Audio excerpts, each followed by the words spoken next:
is upgrading that hit to a flagrant foul against her Chicago-style opponent. She got a shoulder check on Saturday. Mike Kilbert's got more on that in Chicago on the following. Hi guys, welcome to XCOM 2, Long War of the Chosen Mod Jam. We're back at it again. Just give me a second. Statements on Twitter are you saying X-Range brought they should follow her, meaning what? Because she's been a savior without her, the WNBA was going to no existence. And they anointed her the face of the league without making her earn it. There's a jealousy, hatred thing going on with the WNBA on beat with Caitlin Clark.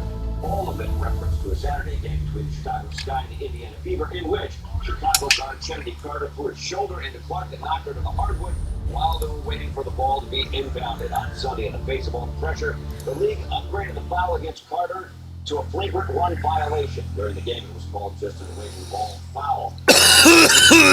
Well, Carter refused to It is what it is, you know. I feel like I'm just at the point where you accept it.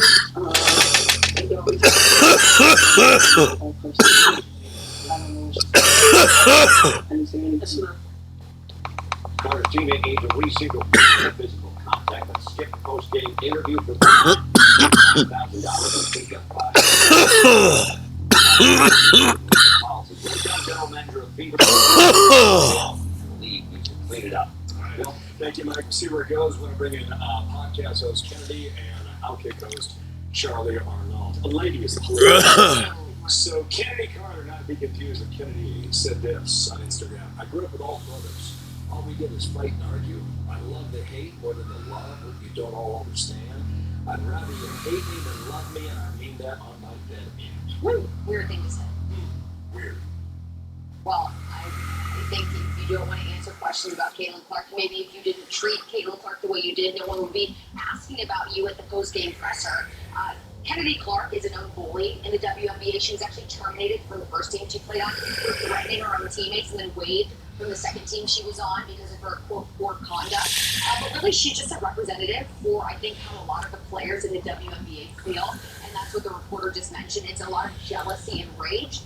They don't understand that if it wasn't for Caitlin Clark, they also would not be getting the exposure that they're getting right now. And also the league so instantly has realized so many benefits and perks because of Caitlin Clark coming. Salaries will no doubt go up. They've gotten charter flights now.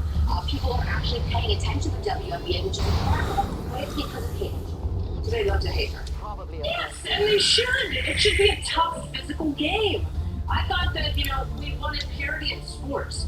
We wanted women to earn their place and make what men make based on merit. So yes, it's going to be tough at times. I'm a hockey fan. I'm a New York Rangers fan. I know it's a tough weekend, but we have Matt Rempe, and he's a giant 6'8". He's a bully, and they love the hits. The Rangers love when he's on the ice, and the Indiana Fever yes, they love Caitlin Clark, but they also love the players who are going to make the game physical. That's going to get more eyeballs. And I'm sorry, but she creates more drama and she complains too much. To your point, Charlie, Martina Navratilova said this on X over the weekend. She said the players in the WNBA need to realize that Caitlin Clark is helping all of them, and now and in the long run, Caitlin is the time that will raise all those. I agree with the point you made. Obviously, if she gets injured, people are not going to watch. Yeah, She's drawn so many eyeballs that we're talking about it. We would not have done this a year ago. I know. I know, but Kennedy just changed my mind. Kennedy just changed my opinion live here on air. How so? Because I was, of course, like I don't like to see girls fight. I don't like it, and I also think she is being targeted. I think it's being mean. But I also really appreciate the dignified way that Caitlin Clark reacted. But I think you're also right. Is it okay? She's classy. She's all right. She's got a team partner, and. But this isn't just aggression in the game that we love to see. You know, like Kennedy, we had a conversation about a year ago that we like them talking smack to each other because the men, why can't the women? The men obviously play a much more aggressive game. Why can't the women too play that? But this isn't aggression. That was a dirty play. That guy. I mean, it was like slightly dirty play, but it's not where she should be suspended or kicked off the team with a B word. And they all do. And Caitlin Clark was talking trash before that hit check. She flops like a male soccer player. Seriously, I say she should be a New York Red Bull. If she gets injured, people aren't going to watch. You got to keep her on the And she shouldn't fall down like that and throw herself on the ground. She's going to hindsight. I mean, there's a whole narrative surrounding her in the media, which we can get into another time. The story on the five. Dog, we got fireworks on the hill right now. House panels about to convene with Dr. Anthony Fauci. Some lawmakers say top health officials were trying to hide COVID-era emails. So what did they reveal about the origin of the pandemic and so much more? Plus, more testimony in the murder trial of a Massachusetts woman accused in the killing of her boyfriend. I look back with great satisfaction on my 32 years on active duty. I understand the veteran mentality. These are people who have served, they've been in leadership positions, they're willing to put their life on the line if necessary, and they come to us and they say, I need some financial help at this point in time. They're not looking for a handout, they're looking for a little handout. My team at New Day USA is going to do everything we possibly can to make sure that veteran gets that loan. Call 1-844-980-2885. Veteran homeowners need cash. Call New Day USA. Got $60,300. They will never cash out loan. Parents deliver weekend. President Trump, but he's boys. And like how kids wide, President Trump got it for free. That's free. I'm Richard. I love my host. My host will not keep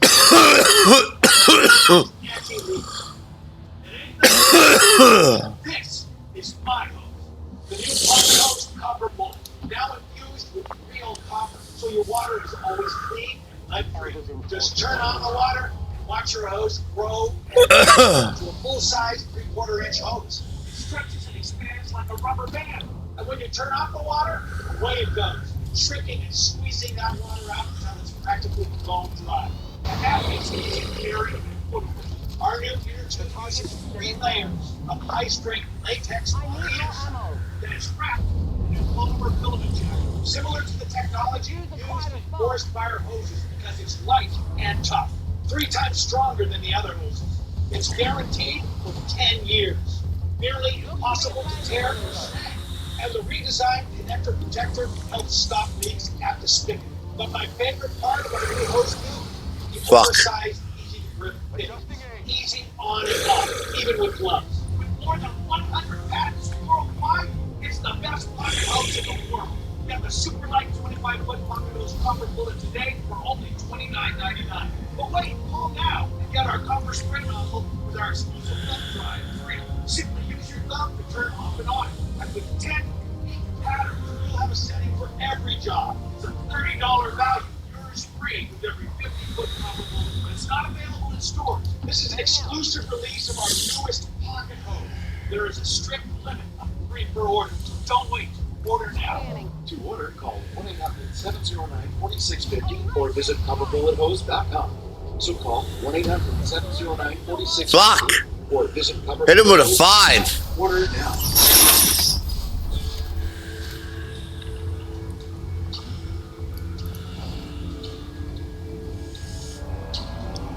My name is Dustin Magner, and I was broadband airborne. I joined the Army in 1996. I love it, actually. I love it a lot. One of the patrol element got ambushed, and so we were the reaction force. We drove to assist them. Everything was messed up pretty bad. And then we were kind of in a tough spot. Count the towers, answered the call. It happened.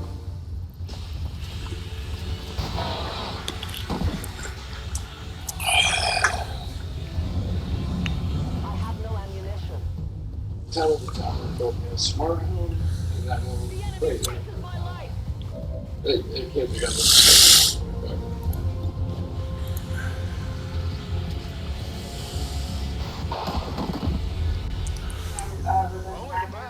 Married to a husband who's starting first class retired, Dustin Magner. So I'm still in the reserves, and I sometimes take off for about 2 weeks. Knowing that you could be 100% independent in this house with the kids is huge. I look at that. all of us do have our own specialty. So having the smart kitchen, that thing's smarter than I am.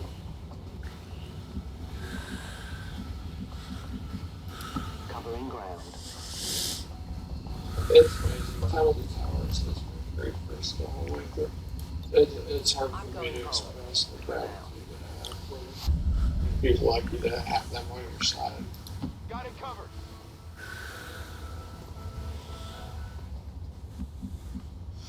And we have potential bad news for American motorists as we head into summer. OPEC Plus says it will not be increasing oil production until next year.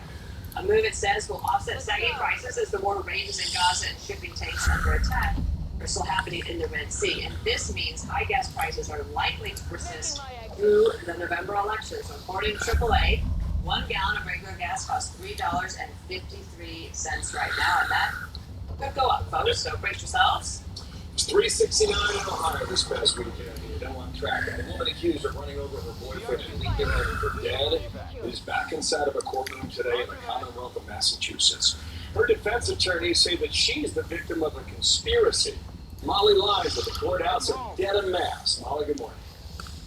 Status confirmed. Good morning, Bill. From 30 federal agents to witnesses accused of making a slew of late-night calls that they do not recall. There are many witnesses taking back to the stand today. This is day 19 of the Karen Gray trial as prosecutors continue to call witnesses to the stand. Ever ardent supporters still holding vigil outside the courthouse. Prosecutors say to prove that Reed hit her boyfriend, Boston police officer John O'Keefe, with her SUV during a blizzard the night of drinking in January of 2022. But defense attorneys claim the 44-year-old Massachusetts woman is being framed, all part of a conspiracy to protect the family of a fellow Boston police officer, on whose snow-covered yard O'Keefe's body was discovered hours after Reed claimed she dropped him off for a late-night party. Where defense attorneys claim O'Keefe was more likely beaten to death. Recently called witnesses, including several people present that night, deny some of the calls they made to each other or O'Keefe were intentional. The witnesses insisted instead, after being confronted with defense records, that the calls were butt dials, a slew of accidental calls. Brian Higgins, a federal ATF agent who was part of the group of bar and party goers present the night that O'Keefe died, Higgins awkwardly read flirtatious texts between himself and Karen Reed aloud in court and acknowledged the record of the exchange was the only thing that he specifically saved before tossing his phone, one day before receiving a court order to preserve it. That destroyed SIM card and the phone would be gone forever, correct? Yes, I threw it away. And before you drove away, you did not transfer anything from your old phone to the new phone, correct? That's correct. Prosecutors have called the state police lieutenant to the stand this morning. He's with the Special Emergency Response Team 13 to take a look for evidence at the scene. And the prosecution is not even close to resting. There's still a number of witnesses expected, and then the defense will have their chance. Bill? Molly will follow it all. Thank you through your eyes and ears. Molly Ryan at Dead Mass. The evidence that's mounted over the last 3 or 4 years is highly supportive of a laboratory origin of this virus. Certain people, I think, took this position, NIH in particular, the leadership, to go after spillover. They thought they were protecting science. I think in reality what they did was, by not aggressively going after both hypotheses, including the lab leak, is actually they ended up hurting the credibility of science. And the debate over the origins of COVID and credibility of our health officials leading the charge, it comes roaring back today. Dr. Anthony Fauci is about to testify before a House panel on his response to the virus in his first public testimony in nearly 2 years. It's kind of remarkable. I see out and about, but it's been 2 years, and welcome to a brand new hour of America's Newsroom. I'm Dana Torino. Morning to you. I thought Dr. Redfield was very interesting last hour. I'm Bill Hemmer. Good morning at home. The pandemic may be officially over, but the world may never recover from the damage that it imposed. Now, more than 4 years later, we got a lot of questions finally getting more pointed. Republicans on that committee are digging into that lab in Wuhan, China, and whether or not a key Fauci advisor was looking for ways to evade public records laws. In other words, cover up. And That was interesting. is the founder of Public VCC. It's so good to have you here. I know you track this very closely. Just to set this up, I want to play some sound from Democratic lawmakers who are questioning the conduct of Dr. Lawrence. This is just last week. Yes, I find the process What troubles more or less disconcerting. most about your conduct, Dr. Myers, is the extent to which it is so willingly betrays decades of dedication, diligence, and decorum from the thousands of federal scientists and public health workers who came before you. It is not anti-science to hold you accountable for defying the public's trust and misusing official resources. I think you're going to be punished by your testimony. And it's unfortunate. It's all on the record. It doesn't make a lot of sense to many of us, certainly not. Dr. Anthony Fauci has entered the hearing room. He just took a seat that's seated right there. And Michael Schellenberger, let's get your take as this is getting underway today and see what we get after that Moran's testimony, which is kind of mindful. Yeah, that's right. Good news beginning to move the bill. Yeah, it's a historic day that we've all been waiting for. So it's very exciting on one hand to finally have a chance to lawmakers question Anthony Fauci, who is somebody who played a key role leading others believe in causing the pandemic to begin in the first place by subverting U.S. law to move these very risky experiments to increase the infectiousness of coronaviruses to China. And then we think the evidence appears that it played a role in covering it up, in producing propaganda to show that somehow it couldn't have come from a lab, when that appears to have been what happened. So this is going to be a very historic day. I just heard the gavel drop. That's Brad Wenstrup, the Republican from Ohio, who's retiring at the end of his term this year. There is Anthony Fauci, who's now retired. He was formerly the highest paid member of the U.S. government. Had the job in 1983 and exits 40 years later. What a tenure this was, Michael. I just want to, should we give it a listen? Stand by, Michael, 1 second. Participate in today's hearings for the purposes of questions and give 3-minute opening statements. Without objection, pursuant to Clause 4A, 3A of House Resolution 5 and Clause 2J, 2C of House Rule 11, the chair may recognize the staff of the select subcommittee for questions for equal periods of time, not to exceed 30 minutes. Pursuant to Rule 7D of the Committee on Oversight and Accountability, Mr. Jordan and Mr. Moskowitz, members of the full committee, may participate in today's hearing for the purposes of questions. I would like to remind members that the issues we are debating today are important ones, and members feel deeply about them. While vigorous disagreement is part of the legislative process, members are reminded that we must adhere to established standards of decorum in debate.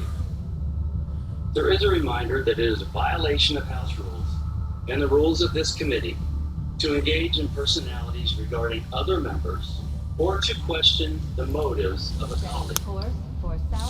Remarks of that type are not permitted by the rules and are not in keeping with the best traditions of our committee. The chair will enforce the rules of decorum at all times and urges all members to be mindful of their remarks. Finally, without objection, the chair may declare a recess at any time. I now recognize myself for the purpose of making an opening statement. Good morning, and welcome, Dr. Fauci. First, I want to thank you for your decades of public service. You served your country through multiple epidemics, pandemics, and health crises. I do want to say I'm sorry about the threats that you have received. As someone who's been shot at and received threats as well, my heart goes out to you. This should never happen in America. Regardless of any disagreements we may have, you chose to serve, and I want to extend our appreciation and gratitude. I want to thank you publicly for working with our doctor's colleagues during Operation Warp Speed, the time you spent with us and Dr. Collins. I also want to thank you for your willing cooperation with the Select Subcommittee. You have voluntarily sat for more than 14 hours of testimony and are appearing voluntarily today. This is more than we can say about other witnesses we have called, and we appreciate it. Dr. Fauci, we're here to investigate the COVID-19 pandemic and to explore lessons learned, positive or negative, and to better prepare for future pandemics. Simply put, America cannot move forward without looking back. We must know what went right and what went wrong in order to best ingrain proficiencies and remedy deficiencies. In 15 months, the Select Subcommittee has sent more than 115 investigative letters, conducted Whoa. transcribed interviews, resulted Okay, in gonna buy some armor soon. testimony, Jesus. held, including today, 27. So one thing you don't do in the regular game is that they you buy an upgrade, it's for everybody. But now it's fucked up. You gotta buy everybody things. That's not the intent. Which is sorta good, sorta, but it's more expensive and less convenient. So Beginning early in 2020, you became a figurehead of public health. Drinks named after you, you got Mama made in your likeness. Around the first pitch of the Washington Nationals game. Almost overnight, you became a celebrity and a household name. In addition to being a public health official, Americans from coast to coast and beyond listen to your words. And this is where I think we could have done better. And this goes to both sides. We should have been. We should have used words, phrases, that are accurate enough. And we should have been honest, especially about what we did. could I get But I have a position. an espresso martini? Do you have them? Which is why we do continue medical education. We always seek information. We learn new things based on new data. We want to give our patients the best possible care based on new findings, improvements. It's okay. I've never had one before. That's why I was just wondering. Prompting the proximal origin paper, whose focus was to, quote, disprove the lab leak theory. Weird. Weirdness. Let's see. Physician in a lab to try and understand pathology. Let's get that engineer. Physiology, and what treatments worked, and even how to diagnose COVID before we had specific COVID tests. My Excellent. friend even made a phone call to an infectious disease doctor in China. Get the resistance mech too. They come in handy. As well, during that time, we discovered the Barrett Machine 2015 particle and created a chimera using gain-of-function type technology. While policy decisions should have been based on scientific We'll do it now. data, some frankly were not. The burdensome 6-foot social distancing rule did not have sufficient scientific report. In your words, it just sort of appeared. Distancing made sense, but the 6 feet is arbitrary. Even Dr. Collins said he still hasn't seen any empirical evidence to support the 6-foot rule. A rule that shut down schools and businesses. A rule that will have negative ramifications for decades. As the pandemic wore on, more mandates also just sort of appeared. But the American public didn't 40 supplies. Okay. support these mandates. I got no supplies. We're aggressively bullied, shamed, and Oh, silenced. Scilab. For Excellent. merely questioning or debating issues such as social distancing, masks, vaccines, or the origins of COVID.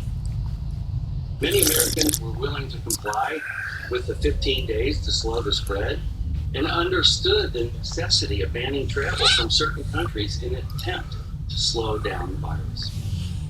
But many Americans became very frustrated when components of those 15 days stretched into years. And it should not have been the case that Americans were forced to comply with oppressive mandates when those who chose to illegally cross our southern border were not. Or when Governor Newsom Okay. and Governor Whitmer were throwing parties at nice restaurants. Not a good look. Americans do not hate science, but Americans know hypocrisy when they see it. Dr. Fauci, under your leadership, the United States health agencies adopted specific policy aims as a single dogmatic truth, without the benefit of debate, out of a desire for a single narrative. Dr. Fauci, you once said, if you disagree with me, you disagree with science. Science doesn't belong to any one person. I was never taught that science turns a blind eye to hypotheses. They serve to be proven or disproven, and done so with irrefutable facts, if able. It was interesting that you chose not to pursue an aggressive and transparent scientific investigation So fire. Ooh. And lab leak. We have been investigating both hypotheses. You testified before the Select Subcommittee in your transcribed interview that the lab leak theory was not a conspiracy theory.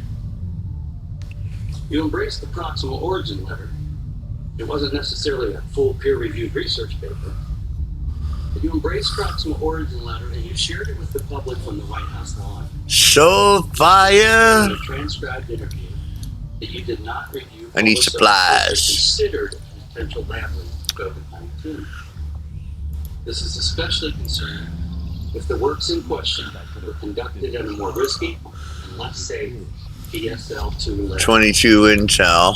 Nevertheless, Oh fuck. any dissent I got another one? from your chosen Good. Do it again. position was immediately It's the only project I have. anything I need less supplies for proving ground. complete submission to the mandates. When's the supply drop in 7 Your ability days? to go Okay. into public. Your child's ability to attend school. Families were thrown off planes and shamed when their 2-year-olds struggled to wear a mask. Children with disabilities lost access to therapy that they and their families depended on. Students were out of the classroom told to attend school remotely, even when the science clearly demonstrated it was safe for them to go back in the classroom. This harmed low-income students the most. And how were single-parent households supposed to teach their own children and work at the same time? Dr. Fauci, you oversaw one of the most invasive regimes of domestic policy the U.S. has ever seen, including mask mandates, school closures, coerced vaccination, social distancing of 6 feet, and more. We've learned many lessons. Our early fear and confusion was understandable. COVID-19 was clearly a novel virus. Under your leadership, NIAID allowed disgraced characters like Dr. Peter Daszak to use millions in taxpayer dollars to conduct risky gain-of-function experiments in Wuhan, China. The actions of EcoHealth and Dr. Daszak call into question the I thought it was alright. of NIAID's policies and procedures as a whole, as well as your role, Dr. Fauci, as NIAID's director. You did sign off on his research grant. We need to know why Dr. David Morris, your direct report for more than 2 decades, assisted Dr. Daszak in avoiding oversight He's disgusting. scrutiny and said that you were involved. Your senior advisor and seemingly your chief of staff repeatedly attempted to evade transparency laws to shield information from public scrutiny. We have senior officials from your office in their own writing discussing breaking federal law, deleting official records, and sharing private government information with grant recipients. The office you directed and those serving under your leadership chose to flout the law and bragged about it. Why did you allow your office to be The fuck is going on? American people? You're the highest paid person in the government. This makes you more accountable to the people, not less. Dr. Fauci, whether intentional or not, you became End so of the powerful world and all that any the Western disagreement with public civilization. were forbidden and censored on social and most legacy media time and time again. This is why so many Americans became so angry. Because this was fundamentally Californication. un-American. If I make a mistake, I answer to the people of Ohio who elected me, and to my own conscience. When you and your agency made mistakes, Dr. Fauci, what happened? We all need to be held accountable. Sometimes it's as simple as saying, we were wrong. You took the position that you presented the science. Your words came across so many people as Dream of Californication. Dream of Californication. Ideologically diverse people, like Americans, Vacation. and American health institutions. Because I said so has never been good enough for Americans, and it never will be. It's built into the American spirit. We have a thirst for information, a drive for advancement. Since we're so long, we landed on the moon. You've been part of that. And we've made innumerable discoveries and explorations that forever changed humanity. Americans do not want to be indoctrinated. They want to be educated. And they prefer to make their health decisions in conjunction with the doctor that they know and trust. To be successful, our federal public health institutions must be accountable to the people. To be successful, our health organizations must do what they are supposed to do: protect Americans. I look forward to a robust and on-topic discussion. Thank you. I would now like to recognize Ranking Member Ruiz for the purpose of making an opening statement. Thank you, Mr. Chairman. Hello, Dr. Fauci, and thank you for being here. When I was named ranking member of the Select Subcommittee last February, I made a commitment to follow the facts and objectively analyzing the origins of the COVID-19 pandemic. I made a promise to keep an open mind about how the pandemic started, because understanding whether the novel coronavirus emerged from a lab or from nature is essential to better preventing and preparing for future public health threats and to better protecting the American people. And as the origins of the novel coronavirus still remain inconclusive, I stand by these commitments to this day. But nearly a year and a half into House Republicans' extreme and chaotic majority, I believe we need to take stock of what the Select Subcommittee has accomplished and whether it has meaningfully improved our preparedness for the next public health threat in our nation. Under the guise of investigating the pandemic's origins, House Republicans have abdicated their responsibility to objectively examine how COVID-19 came to be, and instead weaponize concerns about a lab-related origin to fuel sentiment against our nation's scientists and public health officials for partisan gain. They have done so with one particular public health official in mind, Dr. Anthony Fauci. And they have done so in an effort to deflect blame and anguish for the damage the pandemic inflicted on our society away from the former president, whose stumbling pandemic response, by some estimates, led to 400,000 unnecessary COVID-19 deaths, and onto Dr. Fauci, who worked tirelessly to stem the crisis. Over the past 15 months, the Select Subcommittee has poured over more than 425,000 pages of documents provided to us by government agencies, universities, and private citizens. We have conducted more than 100 hours of closed-door interviews with 20 current and former federal officials and scientists. And what we have found is the Fucking right. Dr. Fauci did not fund research through the Eco Health Alliance grant that caused the COVID-19 pandemic. Dr. Fauci did not lie about gain of function research in Wuhan, China. And Dr. Fauci did not orchestrate a campaign to suppress the lab leak theory. After 15 months, the Select Subcommittee still does not possess a shred of evidence to substantiate these extreme allegations that Republicans have levied against Dr. Fauci for nearly 4 years. We're gonna have to move fast if we want to get the rest. Now I want to make something very clear. In the past month, the Select Subcommittee has held hearings where we have examined various serious issues of misconduct. In fact, Select Subcommittee Democrats uncovered troubling misconduct by Dr. Peter Daszak and Eco Health Alliance, including potential efforts to mislead the federal government about the nature of its work. That was fucked up. Reporting and transparency requirements. They all aimed at the same guy. Isn't that the most fucked up thing? And he was in the open too. The only one in the open. So I gotta check that. Daszak and Dr. Morris deserve to be held accountable for betraying the public's trust. To hold them accountable is not anti-science, it is the defense of our federal scientific and research institutions' decades-long legacy of advancing the scientific enterprise to safeguard human health. But baselessly suggesting without evidence that these discrete instances of misconduct are equivalent to our nation's scientists and public health officials causing the COVID-19 pandemic, which has killed more than 1 million Americans and inflicted an immeasurable toll on our society, is also a betrayal of the public's trust. which each of us are stewards of as elected members of this body. Today's hearing comes at a pivotal moment for our nation's public health.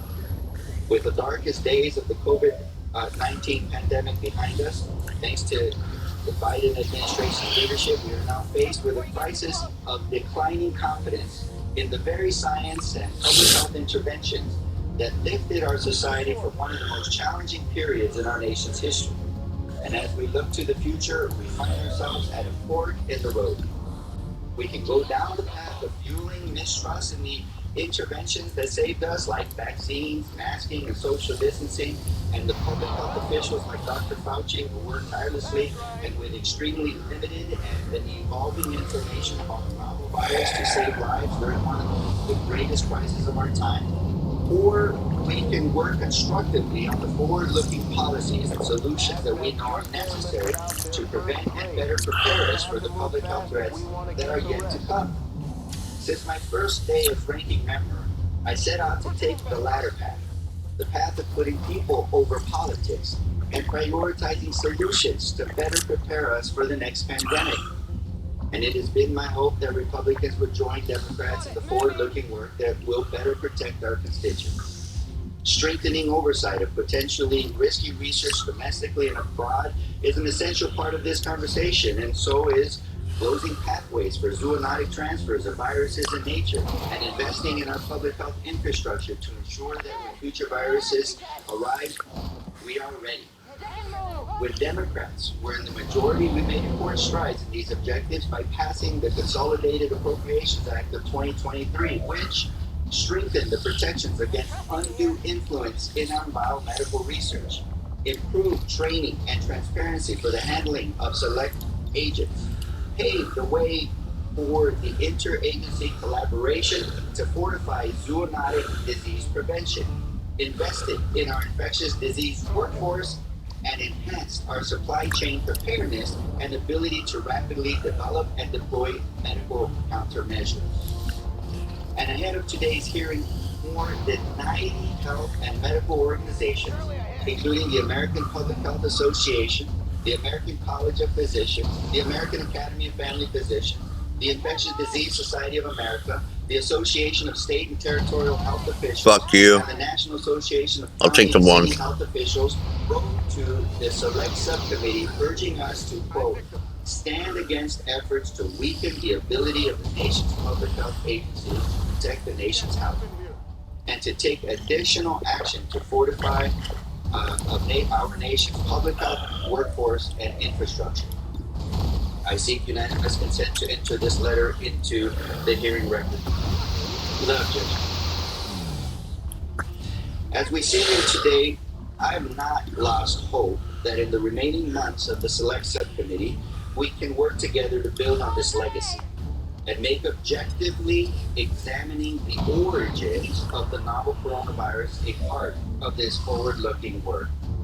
I stand by my commitments I mentioned earlier to take a serious, balanced look at all possibilities for the origins of the COVID-19 pandemic. And I stand ready to work with every member of the Select Subcommittee on this critically important mission so that we can save future lives. I believe I said that.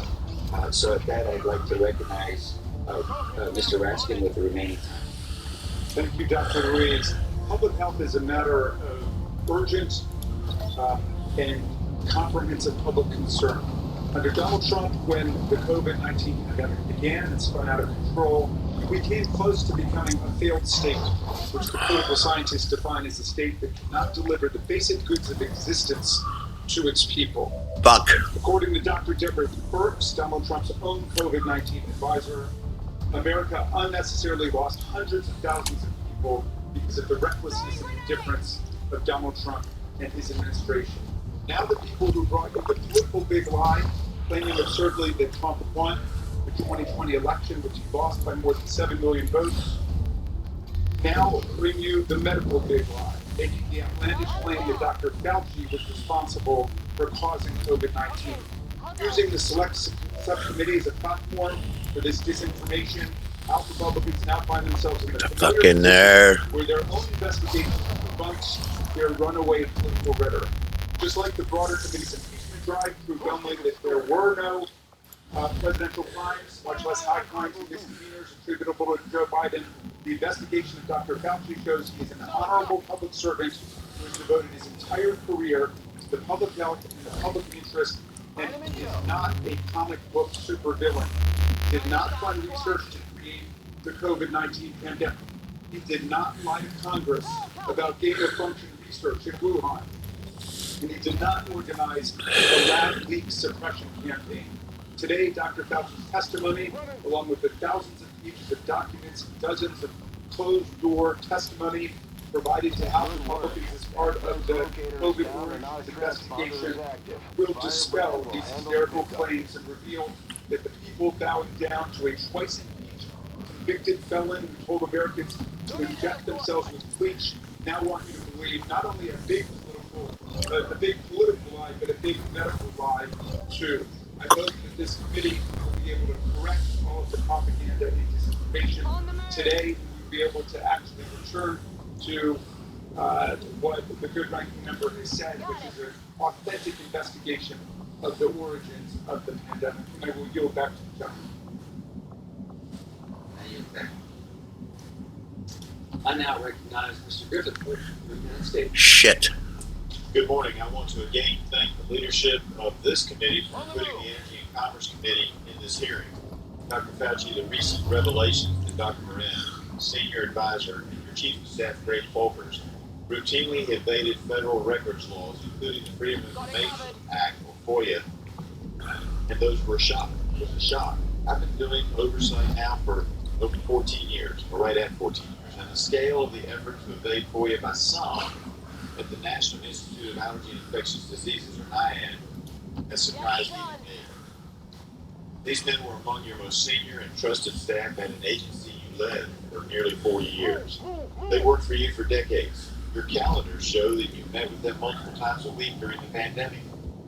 You co-authored dozens of papers with Dr. Moran. He directly implicates you.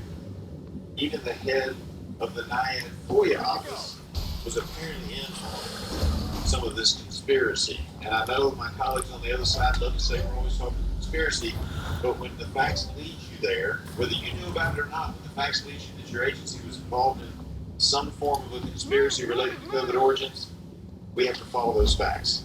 It is hard to believe that all of this occurred without your knowledge and or approval. In civil law, when one party has destroyed or refuses to produce evidence that is within its possession, a jury is allowed to draw an adverse inference that the information destroyed or not produced was unfavorable.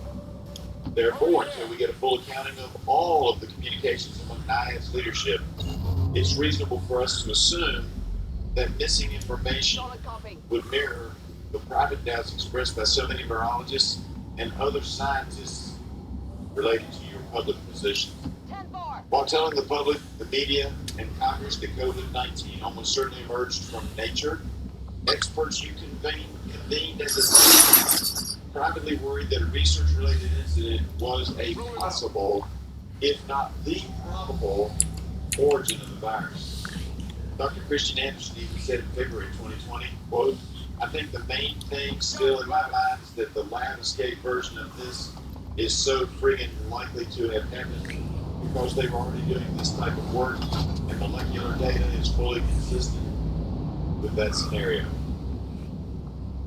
Further, while you and other NIAID officials were assuring us that the virus could not have come from the Wuhan Institute of Virology, NIAID actually have an idea as to what the full scope of Wuhan's coronavirus research was, or even the trajectory of its gain-of-function research. Now, that may be because EcoHealth wouldn't give you the report. I grant that. But this joint investigation has shown just how little oversight NIAID does of risky experiments involving potential endemic pathogens. NIAID set up a system designed to greenlight potentially risky experiments while avoiding HHS department level reviews. The same program officers who act as advocates for their scientific area are responsible for assessing whether experiment is too dangerous. That creates a conflict of interest. I think that means that when an agency agency's taking the final approval. We ought to take that final approval away from the agencies like NIAID that fund it. Thank you, Mr. Chairman. Now you're back. I now recognize Pastor for a 3-minute statement, and I will oblige you for 30 seconds as well. Well, thank you, Dr. Fauci, for your appearance today and for your decades of service to our country. During your 39 years at the helm of America's leading health research institute, the National Institute of Allergy and Infectious Diseases, you tackled some of the most serious health threats, including AIDS, Zika, Ebola, SARS-CoV-1, and COVID-19. Your leadership and service to Republican and Democratic administrations and all Americans saved countless lives and resources. Excellent. While the evidence today points to COVID-19 having originated from an animal market in China, the Chinese Communist Party has blocked access to important information that would help confirm the origin of the virus. This committee should be doing more to fight for those answers, but instead has wasted significant time and taxpayer money fueling conspiracy theories and ignoring the importance of preparing for the next deadly pandemic. Some GOP members falsely claimed you secretly broke into CIA headquarters and overstand lists. Others claim that you committed crimes. America's adversaries like China, Russia, and Iran love it when Americans are divided and distracted. It provided fertile ground for the spread of misinformation about COVID-19 by our adversaries. And unfortunately, French far-right conspiracy theories have permeated even mainstream media outlets, and some Republican members of Congress have played along. I regret that many of the conspiracies have smeared you, Dr. Fauci, as you and our top scientists did everything to keep Americans safe during the deadly days of COVID-19. Over 1.1 million Americans lost their lives to COVID-19, and today it's still more deadly than the flu. As we learned from Zika and Ebola, the ways viruses are transmitted are not obvious at first, and the development of treatments and vaccines takes time. What you and your team did to speed the development of the safe and effective COVID-19 vaccine was remarkable. That fast timeline was only possible due to years of federal investment in the National Institute of Health and support for medical Speed loader.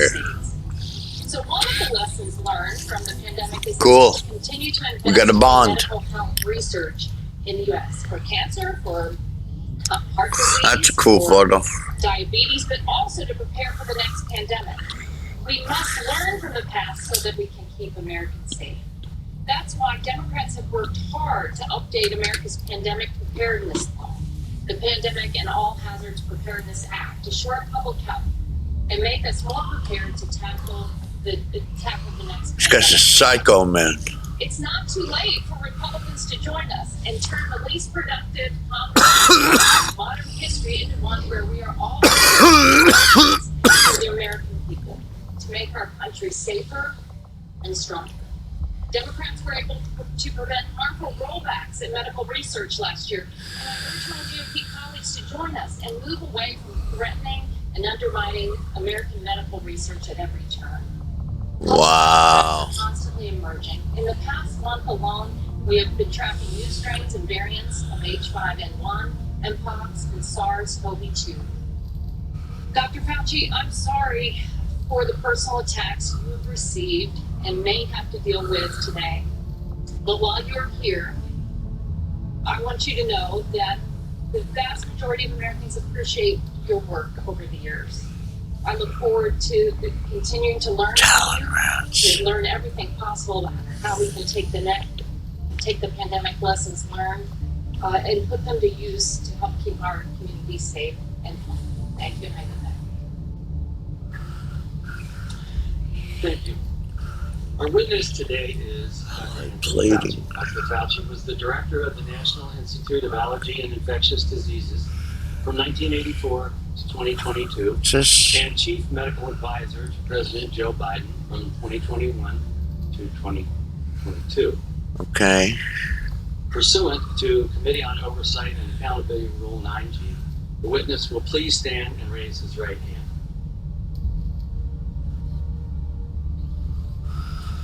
Do you solemnly swear or affirm that the testimony that you are about to give is the truth, the whole truth, and nothing but the truth, so help you God? Thank you. Let the record show that the witness answered in the affirmative. The Select Subcommittee certainly appreciates you for being here today, and we look forward to your testimony. Let me remind the witness that we have read your written statement, and it will appear in full in the hearing record. As requested, please limit your oral statement to 6 minutes. As a reminder, please press the button on the microphone in front of you so that it is on and the members can hear you. When you begin to speak, the light in front of you will turn green. Playing. 5 minutes, the light will turn yellow, and when the red light comes on, your 6 minutes has expired. And we would ask that you please wrap up. I now recognize Dr. Fauci to give an opening statement. Mr. Chairman, Ranking Member Ruiz, members of the subcommittee, thank you for this opportunity to testify. Prior to my retirement from federal service in December 2022, I had been at the NIH for 54 years and director of NIAID for more than 38 years. Californication. In those posts, I was deeply involved in the scientific and public health response to several infectious diseases outbreaks, including 7 days. pandemic flu, Ebola, and Zika. And so, under my leadership, we were well positioned to respond to COVID-19. For at least 2 decades prior to the COVID outbreak, we at NIAID had invested billions of dollars in research on mRNA technology and immunogen design, both of which led to the swift development of COVID vaccines. Less than 11 months after the identification of this new virus, safe and highly effective vaccines were widely available, an unprecedented accomplishment in the history of vaccinology that saved tens of millions of lives worldwide. I will now use my remaining time to directly address certain issues that have been seriously distorted concerning me.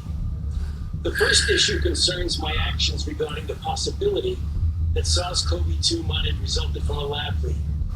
On January 31st, 2020, I was informed through phone calls with Jeremy Farrar, then director of the Wellcome Trust of the UK, and then with Christian Anderson, a highly regarded scientist at Scripps Research Institute, that they and Eddie Holmes, a world-class evolutionary biologist from Australia, were concerned that the genomic sequence of SARS-CoV-2 suggested that the virus could have been manipulated in a lab. I participated in the conference call the next day with about a dozen international virologists to discuss this possibility versus a spillover from an animal reservoir. The discussion was lively, with arguments for both possibilities. Get some rookies and some personnel, which is good. I like them when they mix it up. Did not try to steer the discussion in any direction. It was decided that several participants would more carefully examine the genomic sequence. After this further examination, several who at first were concerned about lab manipulation became convinced that the virus was not deliberately manipulated. They concluded that the most likely scenario was a spillover from an animal reservoir, although they still kept an open mind. They appropriately published their opinion in the peer-reviewed literature.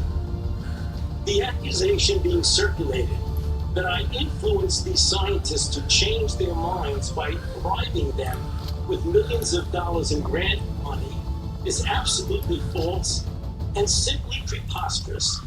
I had no input into the content of the published paper. The second issue is a false accusation that I tried to cover up the possibility that the virus originated from a lab.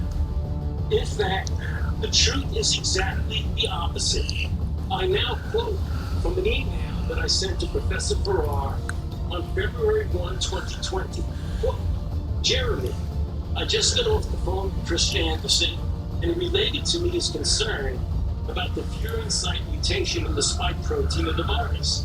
I told him that as soon as possible, he and Eddie Holmes should get a group of evolutionary biologists together to carefully examine the data to determine if his concerns are validated and they should be reported to the appropriate authorities.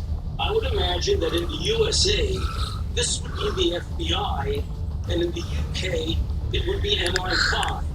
In the meantime, I will alert my U.S. government official colleagues of my conversation with you and Christian and determine what further investigation they recommend.